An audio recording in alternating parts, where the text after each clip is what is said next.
I was delighted, Peter, that you started with Jane Jacobs, because those of us that study cities, of course, often go back to our Jane Jacobs. And I just want to recount my favourite story by way of introducing. My favourite Jane Jacobs story is when she talks about, it's a chapter on parks and open space, and she talks about, the urban planners getting it wrong, because everything is about, creating the great big park and big is good and all the rest of it. And she tells this story that she goes out to survey, to have a look at the parks. And she goes to this big, huge new park, but it's in the wrong place. So she goes to this park and it's clearly in the wrong place because she goes around the whole park and she counts 18 people.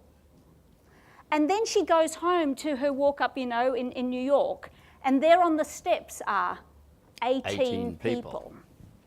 So I guess my question is about the role of community and community engagement, citizen engagement in this process. We all just saw what happened in London. I mean, one of the things that, that has happened in great cities, we have great cities, Sydney's a great city, where, where there is an enormous amount of prosperity, but we also see the gap between rich and poor widening. And if we don't address that widening gap, if that prosperity is not shared, if people are not included, they will not necessarily make or accept rational arguments for what we ought to or not do in cities. They will make an emotional, make an emotional response, as we saw.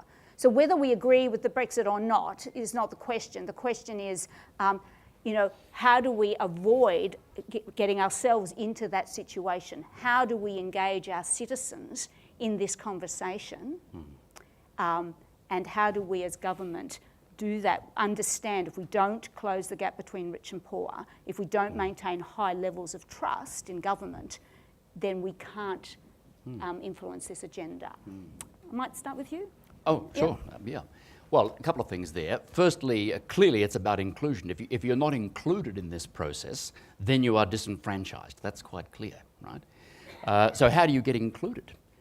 One of the things that our paper likes to point out is that this isn't just a story about big cities. It's a story about place more broadly.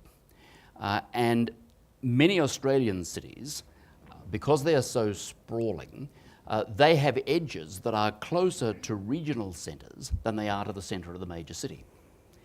And the future of Australia's regional cities, we argue in this paper, is essentially drawing off the very people you're talking about, Monica, who are caught, as it were, on the edges of the larger cities, who face these long and difficult commutes, or who may well face the fact that there aren't the jobs that they can do, right? Certainly not in the centre of the cities. And yet, life in the regional cities, or even smaller places, promises a much broader portfolio. And at the very least, what those regional cities need is people, right? And if you've got the prospect of going there instead, so I'm from Melbourne, so this comes more naturally to me, I suppose. And Melbourne, one of the things that in Victoria we often point to as part of the basis of Victorian prosperity going forward is just the happy chance that our topography has lent us this benefit. That we have Melbourne sitting there, if you like, as the innermost concentric circle, and then out you go. You encounter these regional cities right the way around, and the distances between there and Melbourne are relatively small. So Melbourne loses people from the parts of the major metropolis where people are increasingly excluded, and they're migrating more and more to regional centres, which are beginning to grow and offer more diverse sources of jobs and lifestyle.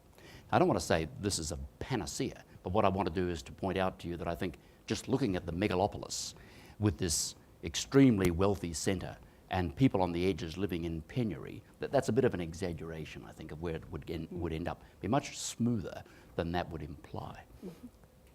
Peter, do you want to add something to that? Yeah, I think when you are looking at the design of city and design of urban settings, you have to decide whether you're going to put the individual at the center of the design. It's very easy to come up with a very nice master plan. It's not so easy to say, I want to put the individual at the center of the design, because that requires a totally different approach. It's the approach which I call